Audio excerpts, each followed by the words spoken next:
जल्दी जल्दी भागो, नहीं तो जो करना है सरकार करेगा। ये एग्जिस्टिंग फॉरेनर्स एक्ट है, कोई नया कानून नहीं है। और ये लोग चला जाना चाहिए।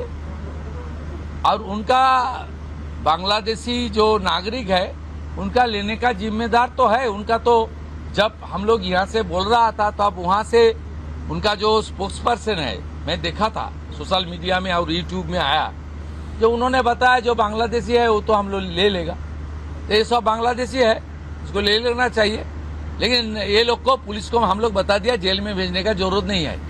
देश के रुपया में खाना खाएगा, कपड़ा देगा, मेडिसिन देगा, एक दामाद है ये लोग। जल्दी जल्दी भागो, जल्दी जल्दी भागो, नहीं तो जो करना है सरकार करेगा।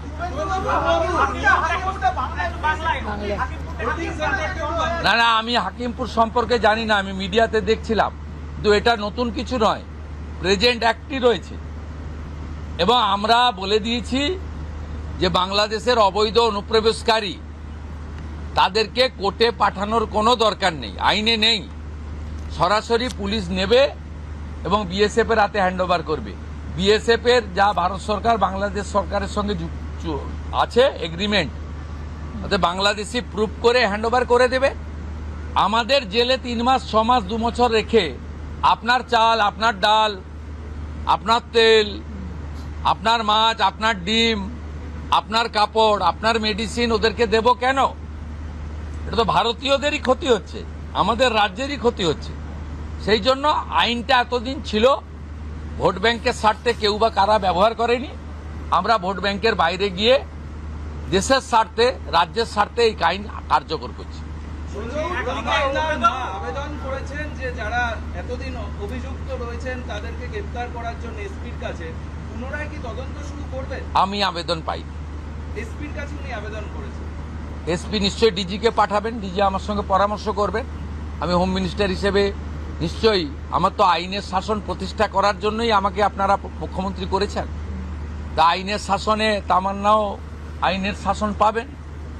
আমরা তো বলেছি শাসকের আইন চলবে না, আইনের শাসন চলবে। আমরা তো বলেছি স্কুল, কলেজ, মন্দিরের 1 কিলোমিটারের মধ্যে মদের দোকান লাইসেন্স দেওয়া যাবে না। এ সরকার অন্যভাবে চলবে, চিন্তার কোনো কারণ নেই। আমার সঙ্গে ভারত সরকারের মন্ত্রী জিতেন্দ্র সিং এর একটা মিটিং আছে 3:30টার সময়। এখন 2:30 বাজতে যায়, 1 ঘন্টা লাগবে যেতে। প্লিজ,